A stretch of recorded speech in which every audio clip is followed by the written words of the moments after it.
Hey guys, it's your girl Des. Welcome back to my channel, y'all. So today I want to talk to you guys about something that I was thinking about when I was at work earlier.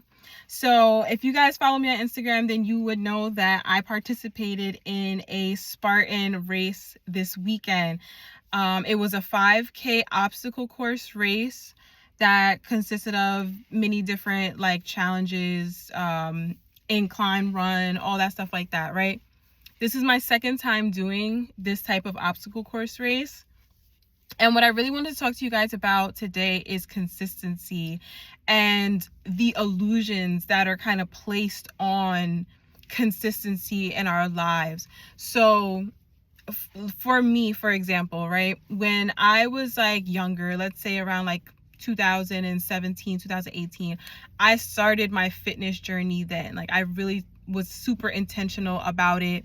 I was going to the gym 5-6 days a week, and I was committed. You couldn't tell me anything, okay? I was going to the gym all the time, rain, snow, all of that, okay? The only time I would really take a break is if something major was coming up, or if I was already in a competition and I just needed to rest and recover.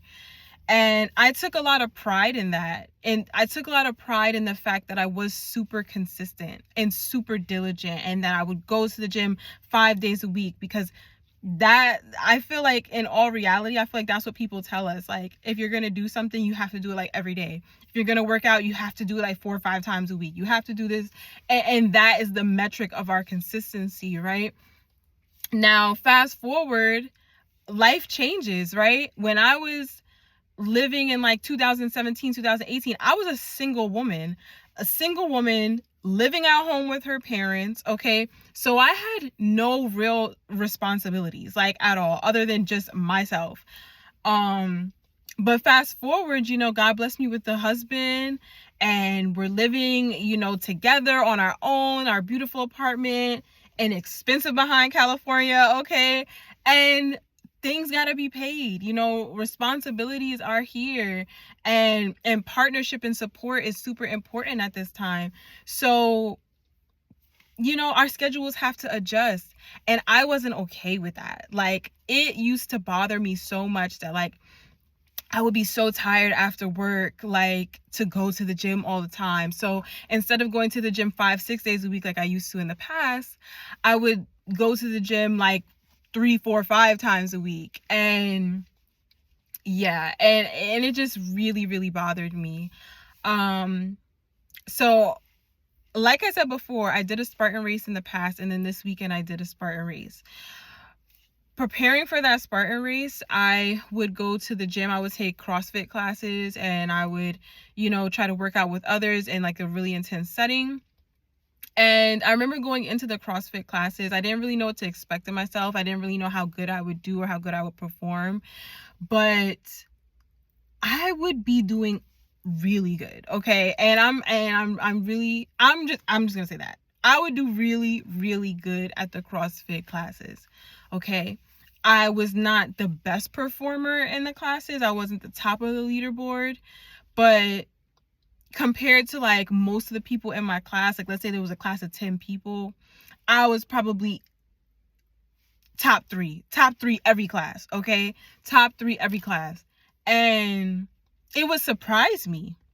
It would surprise me that despite, the hurdles that I went through, and despite the lack of consistency that I was facing, because I wasn't doing exactly what I did in the past, it really surprised me that I did well. And going into this Spartan race, I wasn't sure how I would do, because I was comparing myself to how I performed back in 2018, and around my regimen then. But when I did this race this time, not only did I compete in a higher, let's say, category. Before, I just did the open race where everybody and anybody, no matter what age group, no matter what fitness level, you could perform then. Here in this race that I did this weekend, I did the elite class. So I really set the bar really high for myself For what reason, I still don't know. But I just felt like, honestly, I felt like God was telling me, like, no, push the bar higher. Like, go harder. Because me knowing that I was participating in an elite class put so much pressure and fire under my behind that I had to go to the gym. I had to do my best. Like, and my best in this season wasn't going to the gym 5-6 days a week. It was going to the gym 4-5 days a week. Like, if I went to the gym 4-5 days a week over the course of a month, for 4 weeks, that's amazing for me. Like, that's consistency, right? And even like doing the race itself, I ended up doing really, really well. Like, I finished the best that I could. I finished really strong. You know, despite whatever obstacles they threw at me, I was able to complete almost all of them. I think there was only like 4 that I did not complete. Even things like a rope climb that I've never done in my life before, a rope climb. I was able to get all the way to the top and ring the bell. Okay. And I was shook. I was shocked. Okay. So I'm saying all of that to say that, and this message that I'm speaking today, the person that I like am envisioning, like, God, who am I talking to? God, who is this message for? And the people that I think I'm really speaking to right now are like mothers. I don't want to say single mothers, but just mothers in general, okay? Because just because you're not a single mother doesn't mean that you don't struggle with maintaining a schedule and consistency, you know, like, let's be real. And I want to address this message to mothers, but to anyone in general who may feel like, you know, I don't feel like I'm being consistent at what I'm supposed to be consistent at. I think that the measure and the metric of what consistency looks like is really, really, it's really, really screwed up. Like, think about it like this. If you were like a dressmaker or a tailor, right? And you've been making dresses and tailoring dresses like your whole life, right? Whole life, since you were like 15 years old. And yes, you may not be booked and busy clients every single weekend.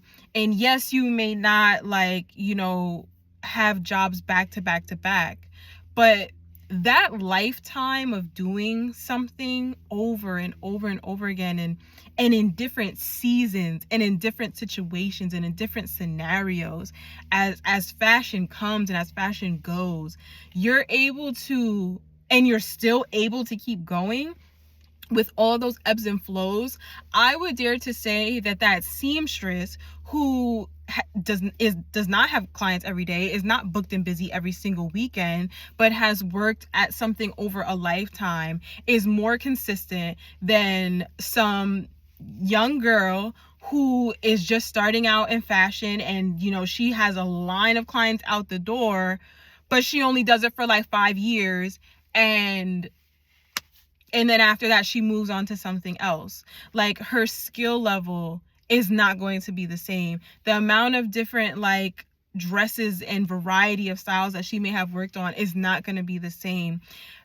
I'm even talking about that little callus that'll come on the side of your hand when you're working on things for so many years, and your hands just adapt to the type of work that you get, okay? Or the type of work that you do.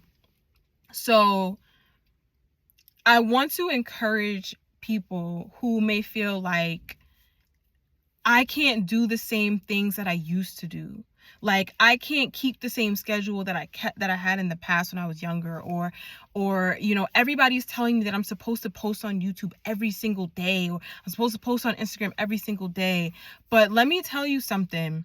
A track record of a good reputation, and a track record of you doing the same thing year after year after year after year after year, honey, that's going to add up too. Okay. So your consistency may not be fast paced, but slow and steady can win the race as well.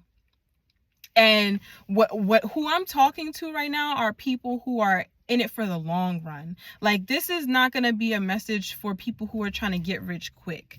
This is not going to be a message for people who, like, let's say like you're younger and you don't even like, you can't even really necessarily relate to what I'm talking to. I'm talking to people who have been in the game for a long time, people who are trying to master their craft, like not just start a craft, not just start a nail business, not just start doing hair, but you've been doing hair for years and you've been wanting to start a nail shop for years, and you know you're feeling like, dang, I can't really keep up or whatever.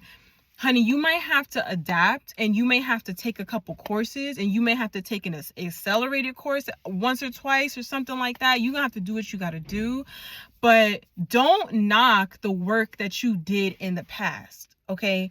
Don't knock like all of the years of experience that you have acquired working on this thing that you are passionate about, because it is all going to add up when it comes to you putting your work together, you doing your best, you showing up and being able to show a portfolio of like, listen, I got this, I did this, you know, all of that stuff. Nobody can take that away from you. No one can take that away from you. And even if like, let's say your skills have like diminished over the years, or like new trends pop up or whatever, listen, honey, there are some things that are timeless. Okay, there are certain things that are timeless. Like, think about old mothers, right? Mothers, like I'm just thinking right now about my grandmother, who she used to hold babies in her hand, like she used to hold the baby in between her legs and just like hold the baby with one hand like this, like its head, but the baby would just be sitting in between her legs. And I'm just like, I ain't never seen nobody hold a baby like that. Like, all of these new moms and stuff like that, you know, they're like holding the baby like this, or, you know, they got this carrier, that carrier, whatever the case may be. But good old grandma, she said, listen, honey, I done have 5. Okay, I know how to hold a baby. And she sure enough was holding that baby with finesse and with ease, even though she did not have a baby anytime soon. Like, she's that old. She has not had a baby for over 40 years, but she did not forget how to hold a baby. So do not be discouraged by the years that may have passed. Like, you still have in your mind everything that you need. Nobody can take that away from you. Nobody can take away from you what it's like to like be in a business during bad times, and like you endured that, or you've seen what it's like when fashion comes and fashion goes, and designers, you've watched them go out of business. But like, for you yourself, like, you have been in it for so long and sticking to it for so long that you know what it's like to like endure past those times. Nobody can take that away from you. And then the other thing that I wanted to mention to you is that God is also 100% consistent, okay? The Bible says that when we are unfaithful, God is faithful, okay? So you can rely on the consistency of the Lord when it comes to leading you, when it comes to guiding you, when it comes to like, God, you blessed me in this way before when I did X, Y, and Z. So maybe if I start doing it that way again, maybe I could get on this hot horse of a blessing, and maybe I can get my blessings back. Maybe I can have a better relationship with you, God, and maybe I can start hearing from you better and getting more guidance from you, because the Lord does not change. The Bible says that Jesus is the same yesterday, today, and forevermore. So if you could rely on God in a season in the past, and he got you through that season, and you know, like you witnessed the hand of God in your life, what makes you think that because it's 5 years later that he won't show up for you the same exact way? Low-key right now, I feel like I'm speaking to myself. Like, low-key, this is like healing me at this moment. Like, what makes you think that because, like, I've even seen like the hand of God in my life in the past where, like, you know, I went super hard at something, like my business, my old fitness business, like went super hard, dedicated all my time and my money to that thing, prayed on it, worked for it, sacrificed for it. What makes me think that if I don't put them same elements together and pray to God with the same humble heart that I had from the beginning, and pray to God with the same intensity that I had before, and like the same integrity that I had before, what makes me think that God won't bless me in that way again? I would literally be a fool to think that he would not show up in that way. That would mean that I do not know the nature of God. When you know the nature of God, you know that God does not change. So yes, let that be encouragement today. Like, if you are asking God to bless you in a certain way, and you just keep thinking about the past, like you just keep thinking like, God, I remember when you did this for me, and I remember when you did this for me, and I remember when you showed up in this way for me, and I remember back in the day I used to da da da da. Like, you can get back on it. You can get back on it. You can reconvene with God and get that relationship right with him. That's another video for another time, as far as like what you're gonna do to get back right with God. But just know that it is possible. Just know that God's arms and his heart and his hands are always available, always open for you. Like, God's love is enduring forevermore. Like, God does not lack love. God does not say like, okay, I have enough love for you today, but like tomorrow I'm gonna run out of love for you. He does not run out of anything. His riches overflow in abundance, in heavenly abundance, in so much abundance that like we could not even fathom as people. Sorry guys, I hope you guys can hear me. My neighbor's car is pulling out right now. But his abundance, it just overflows and it never runs out, and he doesn't need anybody else to restore it. He doesn't need anybody else to restore his power. If he was powerful for you back in 1985, he's still going to be powerful for you today and in 2025, okay? He's going to be powerful for you in the future and in your past. So if you had a good season before and you were privileged to witness God in his power and witness what it's like to have a relationship with him. And even for yourself, if you know in a past season that you were able to apply your skill sets, that you were able to focus and be intentional about what you were doing, and you saw great results from it, you can still do that now. And not only that, maybe the time quantity might change. Maybe you may not do things exactly the same way that you used to, whatever, because you're a little older, you got kids, you got a husband, whatever the case may be.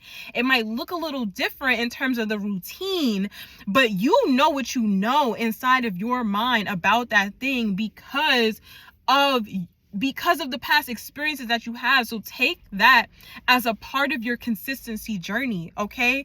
Your consistency to something can endure over a lifetime. It does not have to be like, oh my gosh, I have to do it every single day, da da da, and then as soon as 5 years hits, now you on to something else. Like, yeah, you was consistent for that 5 years. But Michael Jackson was consistent at dancing since he was 6 years old. Okay? 6 years old. 6 years old. And, yeah, Joe had him doing stuff every single... He was an exception. Joe had him doing stuff every single day or whatever. But the point that I'm trying to make is that the wisdom and the knowledge and the skill sets that you have from the past are still going to be able to serve you today. And not only that, the love, the power, and the direction and wisdom of God withstands any season, any trend, any business. It doesn't matter. God in his hand and his wisdom will be able to guide you for the rest of your life at whatever it is that you are doing. The same power, love, and wisdom that he gave you before is the same power, love, and wisdom that he will give you now. You just might have to get in line. You just might have to start believing again. You just might have to stop doubting that it's possible for you. But it is possible for you. It is possible for you. It is possible for you. Okay? I hope that resonates with you guys today. I hope that makes perfect sense to you guys. I hope that I was able to articulate everything well. If you guys like this message, please make sure to like it and comment down below, just so that I can know, some feedback on how you guys are feeling these videos and stuff like that. But ultimately, guys, there's nothing that can't be done under the almighty hand of God. There's nothing that he cannot do. There's no time limit on his goodness. There's no time limit on his goodness. Okay? So be encouraged, get back in line, pick yourself back up, and claim what's yours. And do what you do. Do what you do, honey. Okay? Do it. Do it. All right. I love you guys. See you later. Stay well, stay blessed, stay in the Lord's good graces. I'll see you guys in my next video. Bye.